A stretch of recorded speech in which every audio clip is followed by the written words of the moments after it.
Welcome to The Jewish Lens, a podcast to discuss anything and everything from a Jewish perspective. Now, please help me welcome the man who controls the media, your host, Jonathan Rosen. Hello, and welcome to another edition of The Jewish Lens. I'm Jonathan Rosen, and today I am thrilled to welcome an award-winning filmmaker. He's made some incredibly fascinating documentaries, including Vinyl, Curmudgeon, and When Jews Were Funny. Please help me welcome Alan Zweig. Alan, thanks so much for joining me. Thank you. How do you even know who I am? Like, what, Well, how I did enjoyed very much When Jews Were Funny. I loved it, and I just saw it again recently, and I said, let me reach out. Okay. That's that's both my probably most seen film because because of the subject matter and because it actually has old stars in it, but also my most thoroughly misunderstood and uh, But we badly, badly received film from at least half the people that see it who assume, sometimes for good reason, because sometimes it's says on the caption, a history of Jewish comedy, which was the furthest thing from my mind when I made the film. So I can see how people tune it in expecting some kind of history and contextualization, and they don't get that. And then on top of it, I have my own style of Oh, absolutely. Yes, you do. and when the thing is, especially for this film,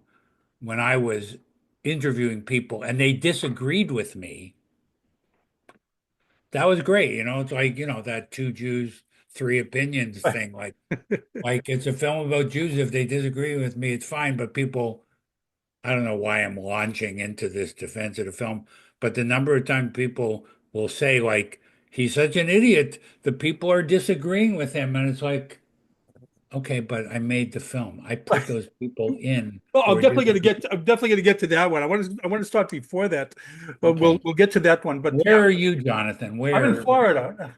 Florida. Yeah, Okay, I'm never in been. South Florida. I'm in the 2% of Jews from Canada who have never been to Florida. Well, if you get here, you'll let me know.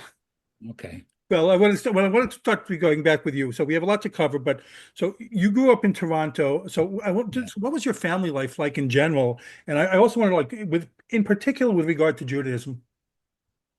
That's your boilerplate starting question. That is the one that Okay. I start with. So Um, my parents were uh, born in the 20s in Toronto. My father was the son of Polish immigrants, my mother, the daughter of Ukrainian immigrants. The thing is, I always had the impression that my father and mother, though they grew up very Jewish in one way, like, do you know what Shlugan Kaporis is? I do not.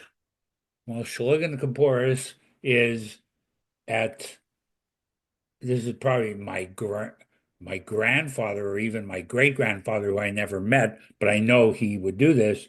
At Yom Kippur, they would go to the butcher and they would get a chicken and they would wave the chicken I, over the table for the chicken to ingest all our sins. Then they'd throw it under the table and then somebody would kill it. And so they grew up with that kind of, ancient European Jewishness. But at the same time, I always had the impression, my father had a bar mitzvah or something, but I don't know that he went to Hebrew school, and he certainly, I'm going to pretty well assume he did not go to Hebrew school and shul as much as he later made us go.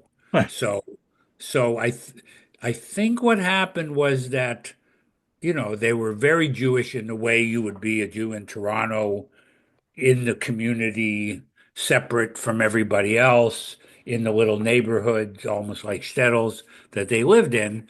But at the same time, they weren't completely on board uh, the observance. And so I think the story I heard was that when my older sister went to Hebrew school and then came back and sort of said, like, why do we eat that which isn't kosher, whatever it was? Hmm. That's when my father was like, okay, right, you're right. If now it's like nouveau riche. Now we have the time and the space in our lives to kind of be Jewish in that modern Jewish way. And so, but then on the other hand, my mother was like, okay, but two sets of dishes, no. Like You didn't do that. I'm in charge of okay, no Jewish, no non-kosher food in the house, no milk and meat in the house. But, when we go for Chinese food, okay, the spare ribs, we'll ignore them. So I grew up, Did that. Yeah. well, my father was a community-minded person. He Mhm. became more and more involved in the community, and eventually he got very involved in this Camp Ramah, which maybe some of your people know about. I And know. to this day, my younger sister, who's younger but in her late six, about to be 69, she has gone to that camp every year since she was a kid. So basically, what I'm saying is, I was inculcated. I went to Hebrew school 4 days a week. I had to go to shul on Saturday. We did all the Jewish holidays and the conservative thing. I went to a Jewish summer camp, which I think in retrospect was really more a Zionist Mhm. summer camp, though nobody said that. So, yeah.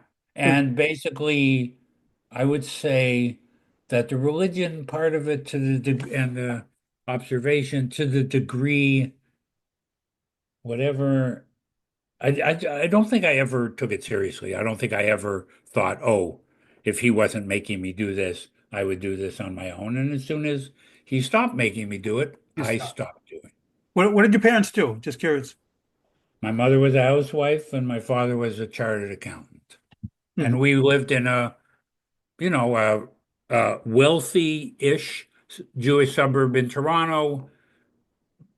And basically the neighborhood was split into seriously wealthy people and us, leading me to believe that we were poor, but actually we weren't poor. We just weren't filthy fucking Like that. rich. Well, when did you first start showing an interest in, I guess, in filmmaking? If you didn't come from that background at all. That was just an accident, basically.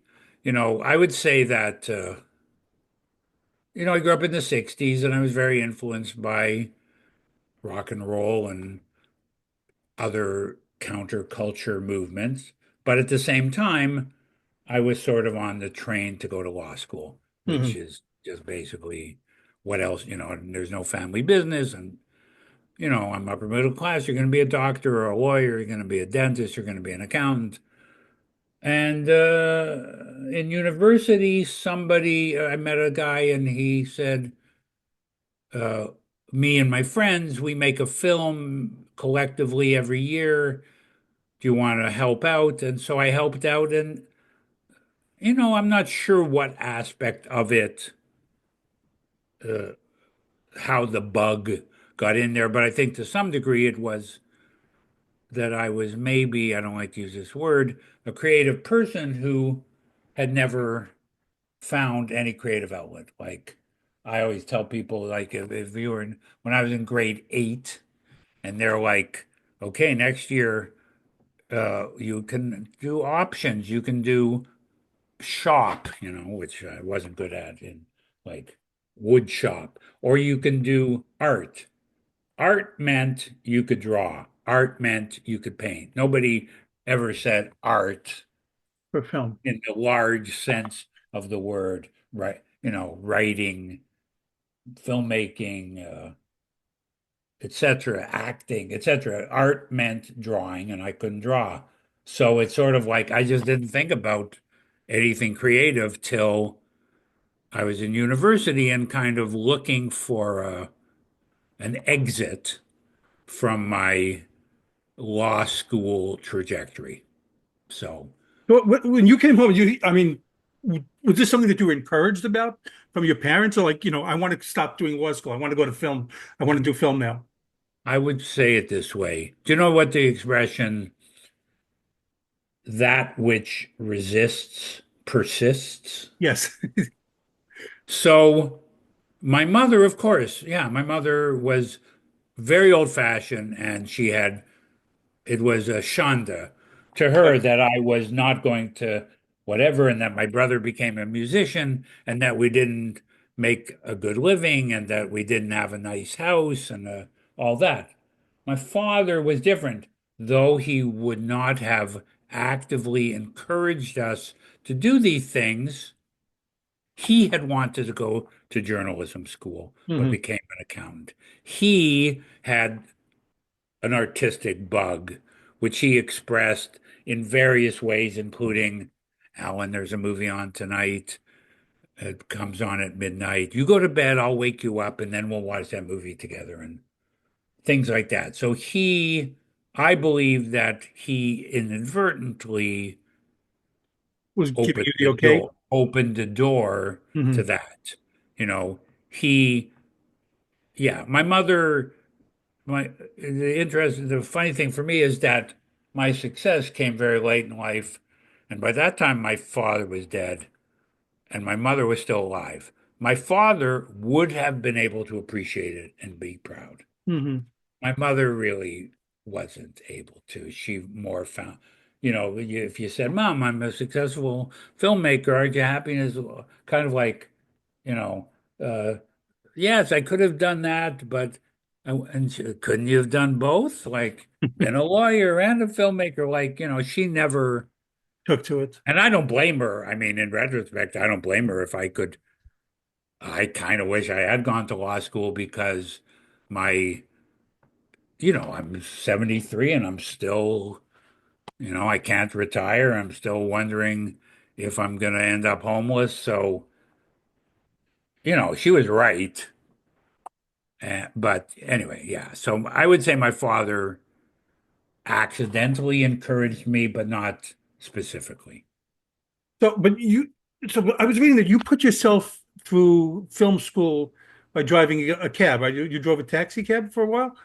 Yeah, I drove for a long time. Yeah, well, I guess that, it sounds romantic when you put it that way. Basically, you know, uh, all the part-time summer jobs I ever had in my life were on some level unsuccessful because I wasn't really it's not that even I thought, well, maybe you're lazy, maybe you're not a hard worker. But the truth was, I guess it was more that I was very self-indulgent on some level and just one of those people that isn't going to do well with a boss. So you're going to have to find something to do in which you're your own boss. Hmm. And driving cab really did work on that level. It just, you know, it was almost too good, which is why I did it for too long. I'm just gonna. I have a friend, Stephen. One time we were at his grandfather's cottage, and this is like a scene out of Duddy Kravitz or a movie or Hmm. something. And his grandfather, who owned a creamery in Toronto that was kind of well known, said to us, "A Jew can only do two things. You can be a doctor or a lawyer or own your own business. You can be a doctor or a dentist. You can be a lawyer or an accountant or own your own business."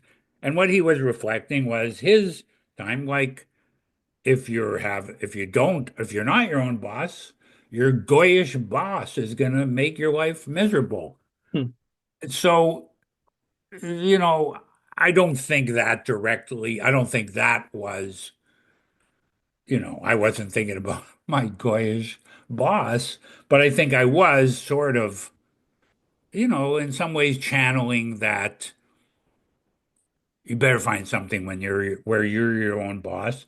Hmm. Otherwise, your boss will tell you to do something and you'll go, why? Or that doesn't make I, sense. Or, there was a moment when I was a production assistant on a TV show and everybody's your boss. And Joe comes over and says, Alan, go dig that hole. And then Shmuel comes over and says, "What are you doing digging that hole? You go there and brush the dog fur." And then the Joe comes back when you're brushing the dog fur. I thought I told you to dig a hole. And if you say, "Oh, but Shmuel told me," no, you just have to take the shit from Shmuel and Joe and never, and so I didn't do too well in that world. Right. So, I've had a boss here and there, and basically I'm too much of a, kind of self-centered schmuck to listen to a boss even if they're right. So I ended up doing jobs where more or less I'm the boss, for better or for worse. So you went into okay, so you did this, but I mean that's admirable too that you did put yourself through school. So what was the first movie, I guess, film that you did make? I don't really talk about. Basically, I made two films in film school, Right. and those films were very, and one of them was pretty good, and those films were what made me fall in love. I went from like, oh, hey, I helped somebody make a film, maybe I could be a filmmaker, to having a moment at film school when I was like in the editing room and I made a cut and I looked at the cut and I was like, oh, like it just gave me a feeling that I'd never had before. Like, I did well in school, but it's kind of thing. If somebody said, "Oh, you got a good mark on that thing," aren't you proud? It's like, no, like I never got anything from doing well or being an honor student or something. But when I thought I did well in this moment of filmmaking, it filled me with a feeling that I'd never had before. So Hmm. that's probably why I stuck to it, even though, I finished film school, I was 25, and the first film I made that anybody saw was at 48. So that I had a good solid 23, 24 years of, I don't like to be around the bush. People say, don't call yourself a failure. No, I was a failure for 20, almost 25 years. And it was just a coincidence on some level that I got out. But basically, the first 25 years of filmmaking, I made five films that are in the fiction world, Hmm. varying degrees of success. You have to also take into account, so I'm in Canada. There is barely a film industry in Canada. So even if you're a successful film director in Canada, you're really struggling. But if you're a failure in a kind of a country with, a pretty low, and especially now there is vaguely a film industry in Canada. There are things being made that you might even see there in Florida, in Canada. But back then, that was not true. So it was ridiculous for me to stick it out those 23 years, and I did. So it's sort of like, yeah, I did. I'm not I'm not like, oh, Alan, you stuck to your guns. I don't think I stuck to my guns. I think I was just too unambitious to like, okay, this isn't working, you know. Go back to law school, get a job in a shoe store, start a business, sell water beds. Like that's what I should have done as a practical person. But it was all sort of all mixed together because I was so unreliable, because I was driving cab. I didn't look like a very good, prospect for the women I was interested in. So now I'm, whatever, in my 40s and I don't have a family and I don't have kids and it's just me. And who cares about me? So I don't mind being poor. So let's keep doing this. But if I'd been lucky enough to meet somebody who would marry me in spite of my lack of marriageability, I probably would have gotten out. And, you know, Did something we different. wouldn't be talking now, Mhm. but I would have had a lot more money and and less sitting on spilkas. Well, All right, so you do, but you did make the film. I mean, your first Well, film that you talked about you was you that's Vinyl. Is that the first one? that was the one that this sort of accidental success. Yeah. That I mean, some of those films when I was reading about them, like really resonated with me. And from what I was reading with you, they were very autobiographical, and to what extent? I mean, Oh no, they were utterly, completely autobiographical, although I don't think I would have used that word. And the other thing I have to say about just, the thing of telling your own story, putting yourself in the film, that was a taboo. Now it's very common, but when I first did it, it was a taboo. But why was it taboo? Because I was reading that about you oh, as well. because eh, documentary culture in general has been much more conservative than, let's say, fiction film. Mhm. Um, Documentary had rules, and uh, you know, not that everyone always followed them, but often people followed them, and often people. So one rule, so a documentary, a cinema verite film about a social issue, that's a perfect documentary. If uh, and then the other thing is never let the audience know you're there. Mhm. So I'm sure you've had this thing, but I'm sure you've experienced this. Here is a normal documentary film practice, which I only later found out about. Okay, so Jonathan, you're interviewing me, and you say, Alan, what did you have for breakfast? And I say, oh, I had a bagel. And you go, okay, Alan, you don't understand. My voice and my question won't be in the documentary. So can we do that again and say to me, oh, Jonathan, I had a bagel for breakfast. That way, we don't need to include my voice. Why don't we need to include your voice? Because we don't, the interviewer's voice is not part of it. We don't want the feeling in the film that there was a crew in the room interviewing you. We just want to feel like, okay, so uh, I didn't know that.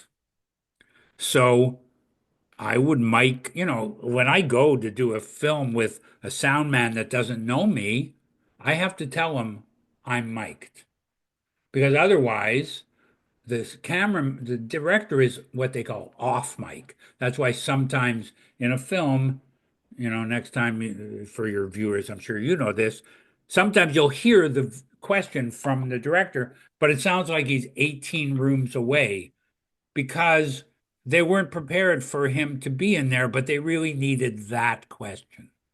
Okay, I didn't know any of that stuff. So so later then they tell you, Alan, you don't understand. We're not supposed to know you're there. And it's like, oh, well, you know what? Too late. Like, I'm not doing that. So a lot of things just became natural because I didn't know the rules and because they had advantages. Like, I think it's pretty self-evident that if you and I are doing an interview and I'm a little nervous and I answer your question and you tell me, I didn't like that was the wrong way to answer the question. Let's do it again. And now you're not a interview subject. You're actually an actor doing dialogue that I've written for you. Well, that person is not going to be relaxed and they're not going to, you know, they're probably not going to open up. Whereas if you just have a conversation with them the way you would at a party, and you deal with the fact that More natural. your voice is ruining things for those people who think that's a mistake. I think you know where I'm going here. So it just became, I mean, that's not the complete answer. When I made vinyl, I put myself in the film. I put myself on camera in the film telling stories from my life, some of which had to do with record collecting and some of which didn't. And I did that because there were other people doing what now really admired, like, Harvey Pekar did his Mhm. comic book American Splendor. It was obviously from his life. So, there were things like that that I was being influenced by, and I just thought, oh, That that's my collection, by the way. It's comic books. I have a huge comic book collection, by the way. I But can tell you, I can tell you stories about Harvey if you ask. I don't know if people know who he is anymore. He's been dead for a while, and his wife Joyce just died. But anyway, it was just, when I made vinyl, Harvey was a it, very interesting, fellow. Reading about him, very, very yeah. interesting. Anyway, all I'm saying is, uh, what happened with vinyl was basically I got some money to make a fiction film, and I was supposed to write a script with this money and live on it for a year. And I just thought, oh fuck, you know, I have so many scripts that haven't been made into films. What if I made a documentary about essentially what the story was in the fiction film? And then I started to think, okay, but what if nobody in the film says what I would say? Mhm. Nowadays, I would go, oh, I'm a little more experienced. I can maybe make other people tell my story indirectly, but then I didn't. So I thought, well, maybe I should just tell my story on the film. And then how am I going to do that? And I tried various ways. And then I found that I was much more comfortable filming myself in a mirror. And then I made the film. And the thing is, it was in Toronto, initially in Toronto at the festival it was shown at. It was, you know, like it's one thing for people to tell you what to do, but it's another thing for you to break the rules. And then the audience doesn't care about breaking the rules generally. It's sort of, But But you know what's fascinating is that you saying that was against all. I watch a lot of documentaries, and I see much more of what you say that was taboo when you did it today. I see yeah, the you in. don't see it right, but they're not that way in 1995. Mhm. I mean, that's just that taboo. I'm not saying, I mean, some people would say Michael Moore, he put himself in the film, and what's the other guy? Nick Broomfield put himself in the film. But and I did, and little by little, it's almost like people look and go, "Well, that guy's not getting punished." So, and I would say people put themselves in their films much, much, much too much Mhm. because it makes it. There's something about it if they do it that way that makes it easier. It makes it, there are things in a film that you want to tell the audience, but you don't know how to tell them. And the truth is, the real rule is don't tell them. Like, let them figure it out themselves. But Well, sometimes you don't want to let them figure it out by themselves. So just put yourself in the film and tell them what you want to think. I So, think it also makes it much more relatable in a way because you're getting a perspective from someone. yeah. Anyway, I'm just saying, the you know, I look back on my life and my work now, and I see how much stuff I've done where I'm telling my story, Mhm. including like my Facebook presence is very, uh, I tell stories about my life in a way that people don't usually do that. I had a podcast for a little time where my sort of me being a kind of a slightly curmudgeonly guy, being personal, telling things that happened to him. I don't know. And then I did it in my films. That just, I don't know how that happened. It developed.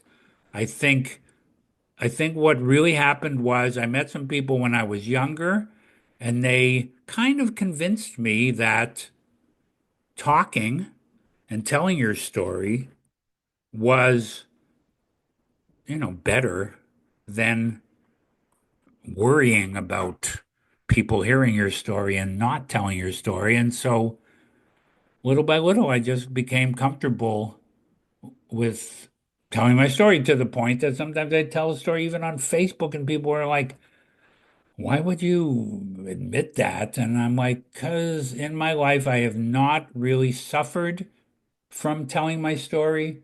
I've only really gained. I've only really had lovely things happen. I very seldom had people, oh, you told that story. You must be embarrassed. Like, so, it just, the world on some level encouraged me. I know I'm It lends to talking. an openness and that people feel like they know you, whereas someone else is just like posting their lunch or whatever it's on Facebook. It's a big difference. Yeah, I mean, whatever. I've made a bunch of films. I'm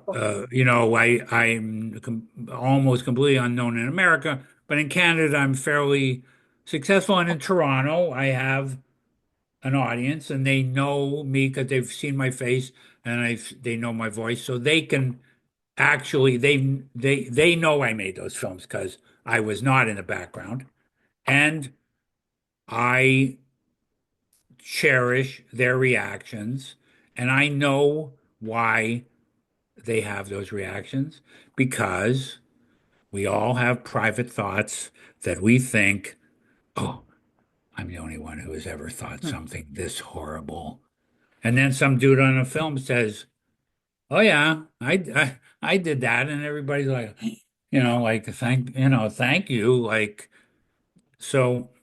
Anyway, that's Let's, that's a fairly long answer to your. no, well, let me talk about the you what we first started talking about. Okay, so yeah, I read about the other ones, and we can come back to the I, Curmudgeon and Lovable, which I also think are fascinating subjects for documentaries, actually, but especially the Lovable one. And you got seemed to have a lot of people who were willing to participate in this, which was about single life. Although, I'll tell you, that was, I've had certain films where I had trouble getting subjects. My last film was an example of that. But initially, when I asked people, will you be in my film about being chronically single? I would say 80% of them, like, why would I admit I'm such a loser on your film? So it was hard at first. Hmm. It's going to take a little pill that I forgot to take, by That's the way. so. But Let me ask. Let me ask about the when Jews were funny. Like that's when I reached out to you. Okay, so I watched it years ago, and I revisited it recently. That's when I reached out to you. So okay. first of all, what prompted you to make that one? Um, well, my daughter, so I'm 73. I had my first and only, I'm an old dad. I had my first and only child when I was 58. So my daughter is, you know, half Jewish. Her mother is not Jewish. And, uh, you know, not only was I very aware that she would never meet my parents, but that she would never meet almost any Jews of the generation of my parents, let alone the generation before my parents, the generation of my grandparents, who mostly came here from the old country.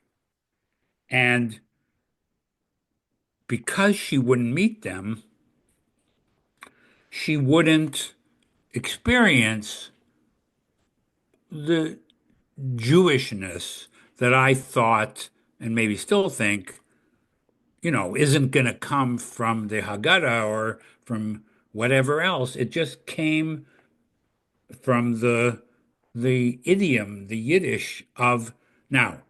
Let me just take a step back. When I say Jewish culture, I am aware that I'm talking only about Eastern European Ashkenazi culture, and to some degree, I'm ignoring Sephardic culture, and I'm also ignoring the religion. So my feeling was my Jewishness comes from the way my parents and grandparents talked, the way they looked at the world, the way they, whatever you want to say, the way they complained, the way they said, oi, the way they, whatever, all that thing. It's like, I don't know if this joke Yeah. made it into my film, but I heard it the other day and it was like, the one about this, they find this guy, he was washed up on an island He's been there for like 40 years.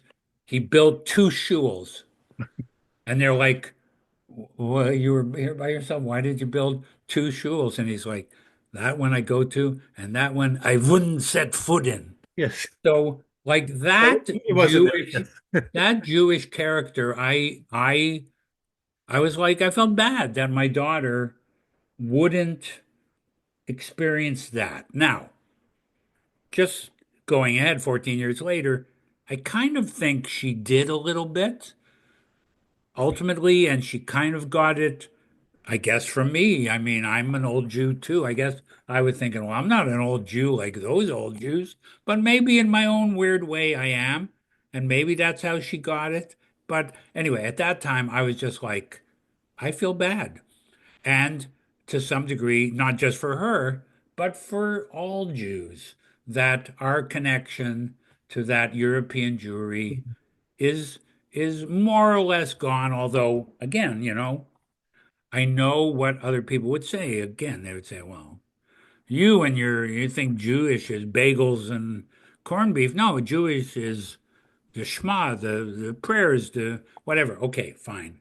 I'm just saying. For me, when my feeling of being Jewish comes exclusively from the worldview, the world weary, Yiddish-y, you know, slightly wry, slightly askew view of the world that came from thousands of years of persecution. Mhm. Like I have the thing in I Curmudgeon where my friend who is Jewish, I encouraged him to go off on the phrase, it's all good.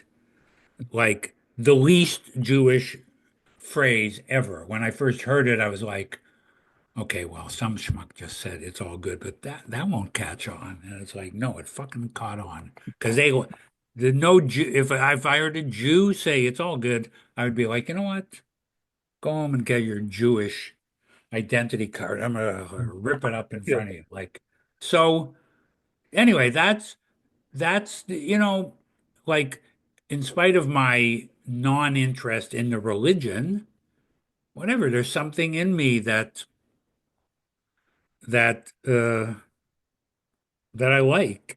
I don't live in a Jewish world. I don't live in a Jewish community. I'm not around a lot of Jews, but every once in a while, I end up at some deli in Toronto, and it just like the noise in the room is Jewish. The sounds are Jewish. Mhm. Jewish people in a crowd talking, yelling, shouting at each other. And for me, it's kind of like, oh, this is like a great meal that I haven't had in a while. So I was afraid my daughter would not have that great meal. And so I started to think about it, and I thought, how can I express that in a way that's entertaining? And it occurred to me, well, Jewish humor, Jewish comedians, when I was a kid, we would watch Ed Sullivan, and my parents, like, nobody had a Jewish last name. But they're all the comedians were Jewish, and my parents delighted in saying Kirk, not a comedian, but like, you know, it's like the world changes when they tell you that Kirk Douglas is Jewish or Tony Curtis is Jewish, right? Or Don't we the one still that do that killed. to this day? We point out the ones that this one's Jewish, that one's Jewish. I do with my kids still. Yeah, I mean the one that kills me is like, okay, Tony Curtis, I Right. can sort of see it. He was sort of, he could have been Italian, could have been Jewish. Kirk Douglas with that jaw, I don't think so. But, I was in my 50s before somebody told me that John Garfield was Oh, hmm. Jewish. Like, come on, John Garfield is like Gary. Tell me Gary Cooper is Jewish. Tell me James Stewart is Jewish. Well, I don't think, I'm pretty sure they weren't. But even like Red Buttons was Jewish. Like, you know, I'm glad Red Skelton never made me laugh, so that's good. He was the non-Jewish one. So was Bob Hope, the non-Jewish one. But all Jack Benny, Jack Benny didn't seem Jewish, but then when you think about it, oh yeah, I think he that's did see. I mean, I definitely think he had that Jewish yeah. sensibility. Well, Yeah. when you find out he's Jewish, it almost Yeah. makes anyway. So I just thought about the Jewish character that I missed could most easily be expressed in Jewish jokes. So the one thing led to another, and I thought, well, it'll be, it's sort of, I'll get a little, a little success with my film if I interview actual Jewish comedians that people have heard of. Now, at the top of my list was Mel Brooks, didn't get him.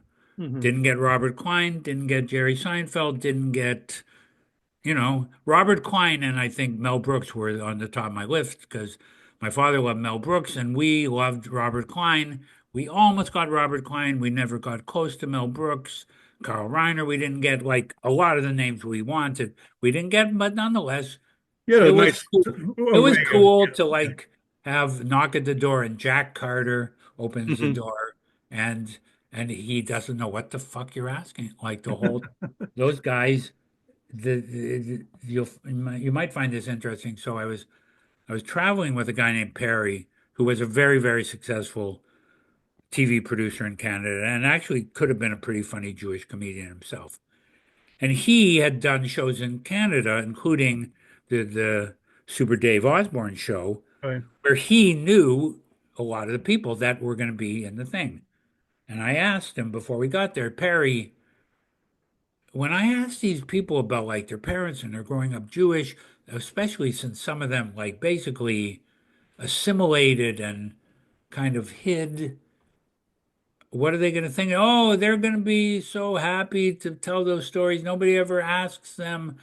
They're so tired of the stories they told on Johnny Carson 100 times. Well, that turned out to be 100% untrue. All they want to do is tell you the tried and true talking point story they've told on Johnny Carson because they know how to tell that story.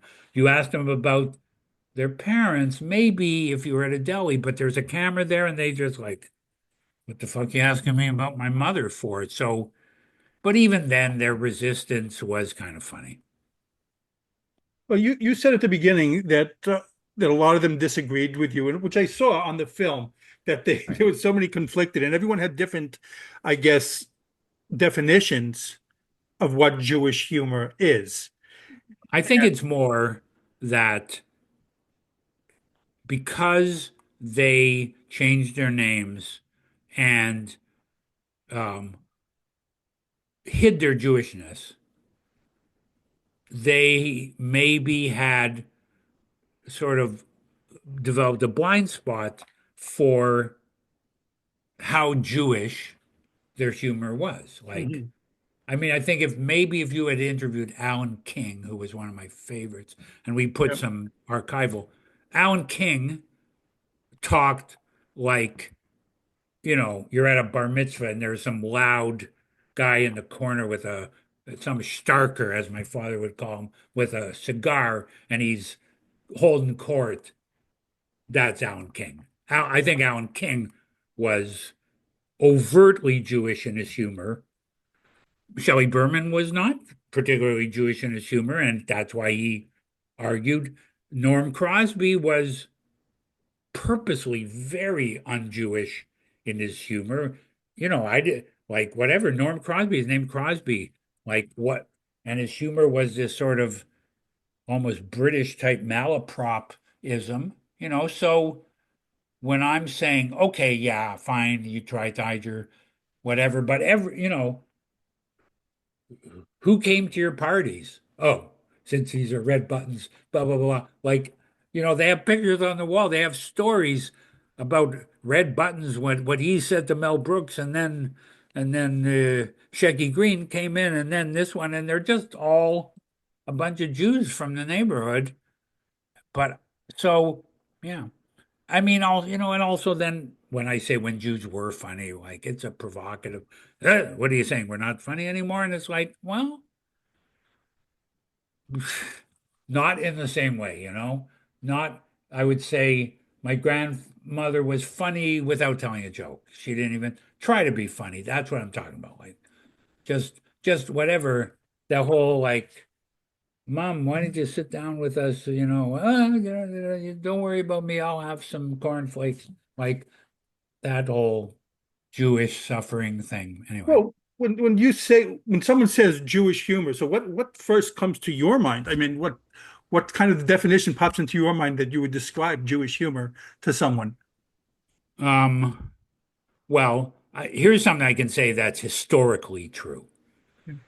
Before Jews sort of came to dominate stand-up, vaudeville humor was making fun of the other guy. There was, oh, look at the Schmendrick, the whatever, let's make fun of him. He's such an idiot. Jews turned around and made fun of themselves. And that's how I think That here is, too. Right. that is, the Rodney Dangerfield, that's that's Jewish humor, right? So I'm sure you can find Jewish comedians who didn't exactly practice that, but Jewish humor is Jew, professional Jewish humor is making fun of yourself, making Mhm. yourself, turning it on yourself, even, like The Jackie, self-deprecating, right. Jackie Vernon. I don't, like he would just come on and just be the saddest guy in the world, like about how his life isn't turning out well. Harvey Pekar, when he came on talk shows, it was just like, Harvey, you must feel so, Dave, don't tell me about whatever. Like just they were they were not impressed. That's what I would say the Jewish humor for me is a humor of no, it's not good. I don't care. Yeah, sure, okay. Like uh how's the meal? I'm eating it, aren't I? Like don't ask me to say it's 100.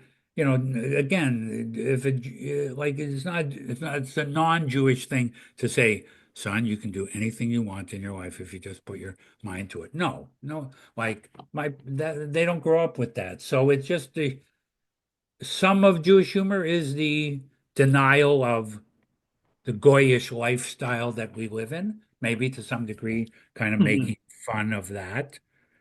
But mostly it's like, you know, uh, it's almost like I think about like the rabbi in Fiddler on the Roof, like what would they, if you asked them a question, you know, kind of like yeah, probably the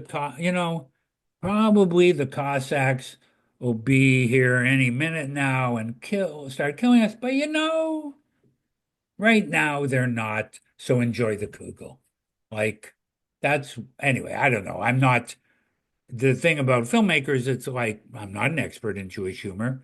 I thought the people I interviewed might be, but I feel like people who see that film overall between, you know, my friend Johnny told that joke about, the rabbi, and I didn't know the word the gabbai, but the rabbi and the cantor and the gabbai are standing in front of the bima, and the rabbi is like, "Oh God, I'm so nothing. I against your thing. Oh, thank you for everything." And the cantor says, "Yes, oh God, I'm nothing compared to you, brilliance." And now the gabbai, who's basically the guy who takes care of the shul, like a janitor, says, "Oh God, I'm nothing." Blah blah blah. And the rabbi says to the cantor, "Look who thinks he's nothing."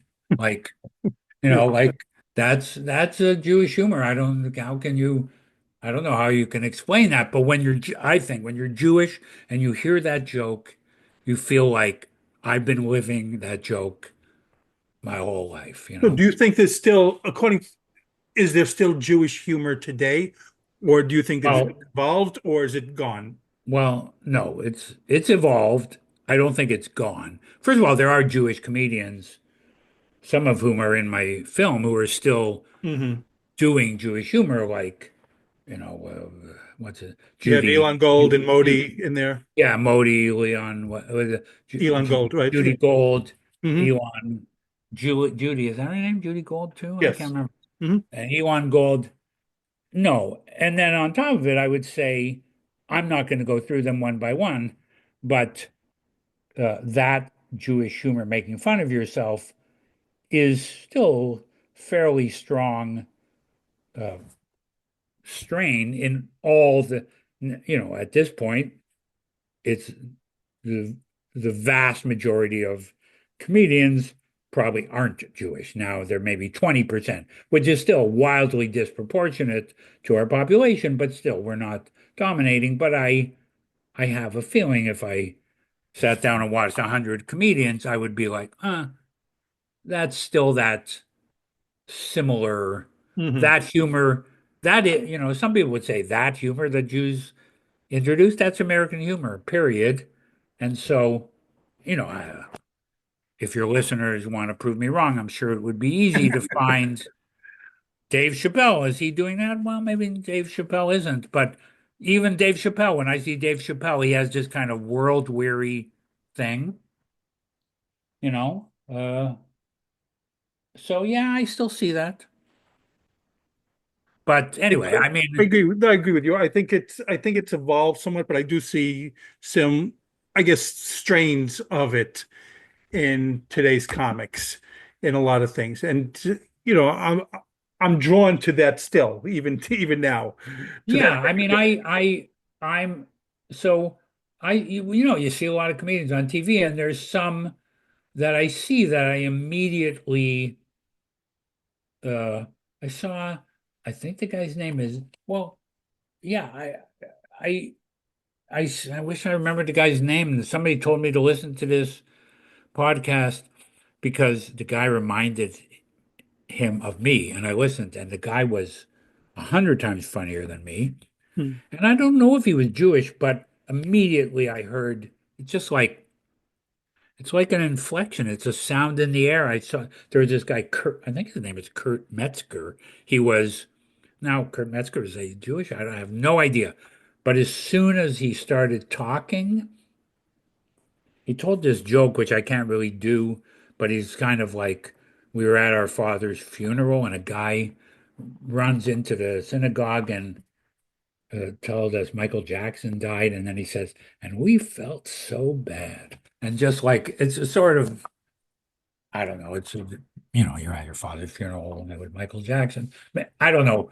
But anyway, the thing is, it just like the look on his face, I was just like, oh yeah, yeah, I like this guy. So I think that probably if you drilled into my head and then said, which comedians and that you've caught on YouTube and whatever did you like the most? I would say probably most of them have that Jewish Mhm. schmeck, as somebody would say.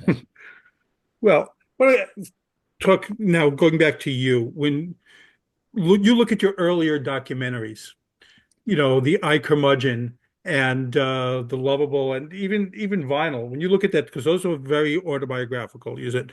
So when you go back and look at them now, is that filmmaker still there? The one that did them back then? Oh yeah, I mean, um, you know, I did that thing in the mirror, and it was unprecedented, but it worked.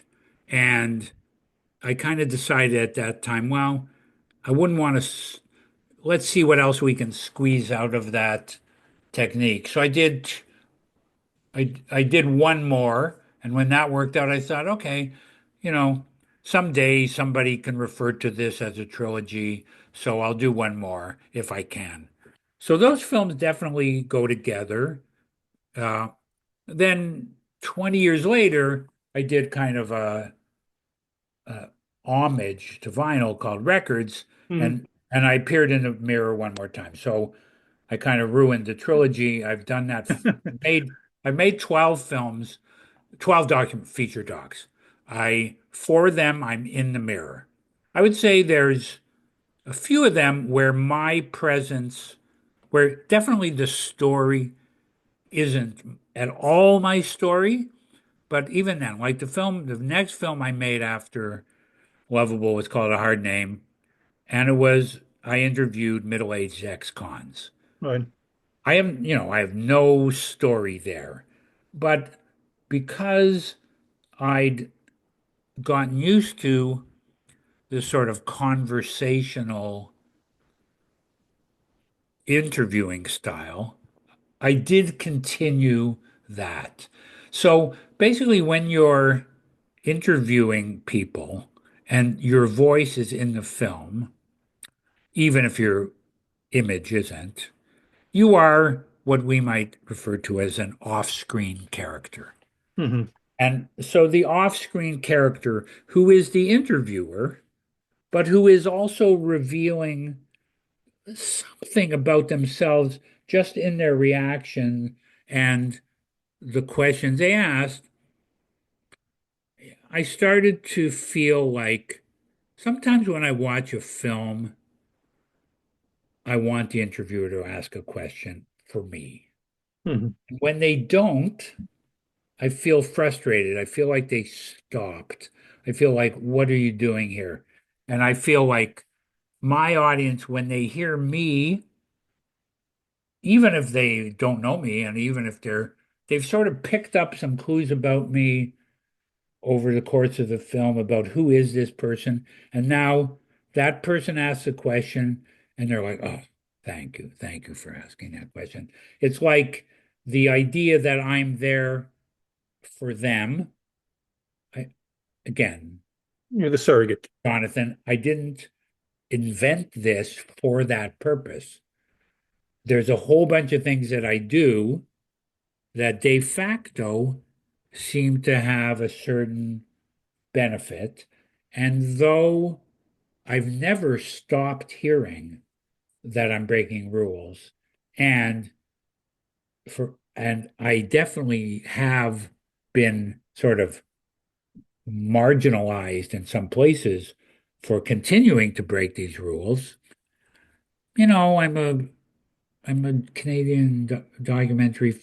The Canadian is in nothing, like very small part of the world, and documentary even smaller. So it's like success per se is not really my motivator. So, of course, I'd like more.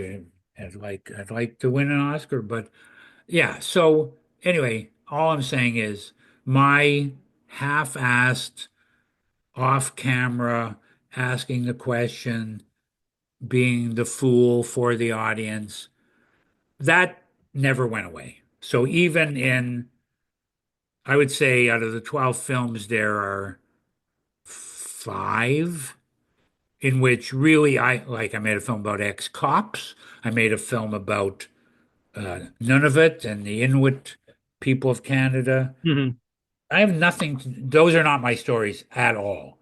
But, you know, my off-screen character, I think it would be very difficult for me not to do it. And I've only seen benefits from doing it. So I keep doing it, even though even I sometimes go, oh, fuck, man, do you have to put yourself in like, I don't have to do it. I know people think it's narcissistic, and okay. Uh, I don't think that's the primary reason I do it, but if my narcissism is part of it, so be it, you know. Well, I if mean, that's your style already, yeah. I just did a film. My last film was inspired by a friend of mine who killed himself. Uh, And you know, my grief over my friend's suicide is infinitesimal compared to the grief of other people I interviewed in the film. hmm. But because that inspired me to make the film, and because I just thought me learning about my friend and figuring out what happened to him would be, like when you're making a film, you're looking for a structure, you're looking for something to happen that has some kind of rhythm so that the audience can sort of keep getting grounded. Because otherwise, in my films, there's really nothing there to ground you. So I need to create the feeling of something that's a track on which it's all sitting. So I interviewed some friends, and then the last person I interviewed, who was we went to Cambodia and we found the spot where my friend killed himself. Oh my. And that's it's not. I don't. Yeah, yeah. No, I didn't want to be on camera there, but I sort of had to be on camera a little bit at the end. And I don't think narcissism was Played a part in that, right? Yeah. was no. I'm not saying it didn't play a part. If you didn't have like whatever, Jonathan, if you're putting your face out there every week for people, there has to be some. Yeah, just like you have to be. There's something there. There's some part of you that wants Mm. people to see you. Okay, but that may be, that may not be the main reason we do it, but sure, there's a little narcissism if that's what you want to say. But no, it's a technique, it's a storytelling technique that was natural for me. Well, like I said, I think it's very good. Like I was drawn in immediately. I loved when Jews were funny. I thought it was a very well done film, and like I said, I thought it was engrossing, and I just loved that so many different opinions on the same subject, is for one. So, You know, my brother is a musician and he he played for years with this guy named Burton Cummings who was in the band, I guess who. And uh, one day Burton comes in and he starts telling my brother these Jewish jokes because he's Jewish, you know that right? thing. It's kind of, hey, you're Jewish, you'll like these jokes. So Yes. and after a while, my brother's like, oh, those are pretty familiar. Where are you getting those? Oh, I saw this film when Jews were funny. And my brother's like, not only did my brother make that, but I did the score for it. I'm very well aware. And then like, I don't know, in one ear and out the other, a year later, Burton comes in the dressing room. Michael, have you heard this one? That's And it's great. like my favorite thing for this film is when non-Jews get it. When non-Jews who are also from cultures where essentially a lot of all the immigrant cultures, all the diasporas have essentially the same thing. Like my grandmother, she was the real Samoan. My grandmother, she was the real whatever. And that's what I made. I didn't make, I get why Jews watch it, and it has the word Jews in it. Like, Hmm. how is that you want to get Jews to watch it? Put the word Jews in there. But that's not. I'm glad that it has more of a universal Appeal. thing appeal, or Well, yeah. what But are you working on next, Alan? I don't know. I just You don't know finished yet. about suicide, and I'm looking for something to do next. I will tell you something that I probably won't do this film, but I'm telling you only because it has a Jewish angle. So when we were in Cambodia, which is where my friend killed himself in Mhm. Phnom Penh, I So, had a few days on my hands, and I ended up going to two museums that were essentially genocide museums. uh, One was the Killing Fields, mhm. and one was this other one, this prison. And I have never gone to Auschwitz or to any of those things, but I just remember this. There was a particular part of the Killing Fields trip, and it's like, you're walking around this field and you come to a tree and you've got this thing in your ear that's narrating you this. Oh, you're at the tree? Let me tell you what happened at the tree. And you're like, then whatever, this voice tells you this thing that I will not repeat, that is just the most horrific thing kind of you've ever heard. Now, not more horrific than the gas chambers, but right on that level. Mhm. And I'm like, okay.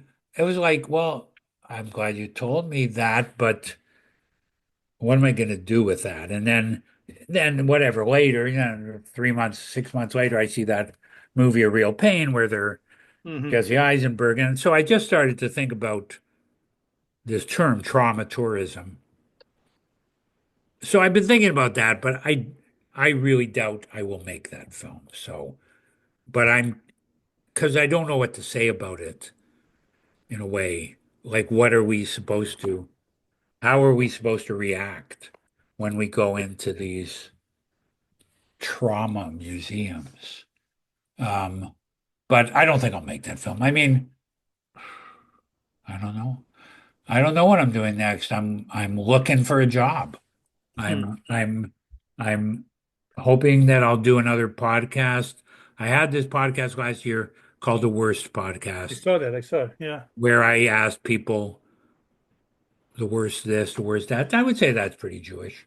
Um, Well, and I'm hoping that will come back, and I'm hoping that partly for because I want to get I paid. think you should do something like that. I think I'm along the going to, lines, yeah. yeah, I'm going to do a podcast finally about my lifelong battle with my weight and being fat. And right now I'm in the middle of another like sort of keto thing. And that's the one part of my, like I made a film about being a obsessive record collector. I made a film about being chronically told that I was negative. I made a film about being chronically single. If I'd made a fourth one, it would have been about being fat. So, but I didn't. And I think that is the biggest of all the things that I've been willing to talk about. Hmm. That's the one. It's not that I've been not willing to talk about it. It's the one that I hid from the most. Like, yeah, it's the one I hid I understand from. that. I get that totally. Yeah. So I'm I might if I might try to make a film about that, but I'm not exactly sure how. It's definitely interesting to me I think it's a very interesting that topic. I hid from myself so, like, like whatever. I have an image of myself. That guy that I think is like he's that fat. I just walk around. When people look at me, they're looking at that guy. Let's say that guy weighs 200. Hmm. Yeah, 200. Here, I actually know, technically speaking, that at 200, I'm not obese, but I'm overweight. That's what I think about. And then, whatever, somebody takes a picture of you, which you really don't want them to take, and Hmm. then you see yourself and you're like, fuck, man. I'm like, wow. And then you go to bed for 3 days with the covers over until you can get that image out of your head. Depression sets And, in. and then you go back to doing nothing about the fact that you look like that, let alone the fact that you just gave yourself type 2 diabetes. Woo!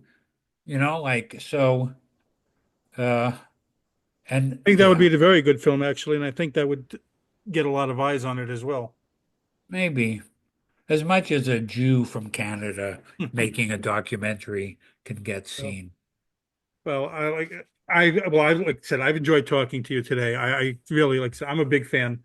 And anytime that you would like to come back and talk more things, would love to have you. Okay, calm. What's the date today? February. It's February 20th. Yeah, next February 20th. You'll have this I'll film out. I'll mark it in the calendar. Well, Okay. Al, thank you for taking the time to speak with me today. I Okay, sincerely thank you, Jonathan. appreciate I it. enjoyed it. And Okay. well, once again, this has been the Jewish Lens. I'm Jonathan Rosen. Again, a very special thanks to Alan Zweig. And please like, comment, and subscribe. Thanks for tuning in to the Jewish Lens, where all items used was strictly kosher.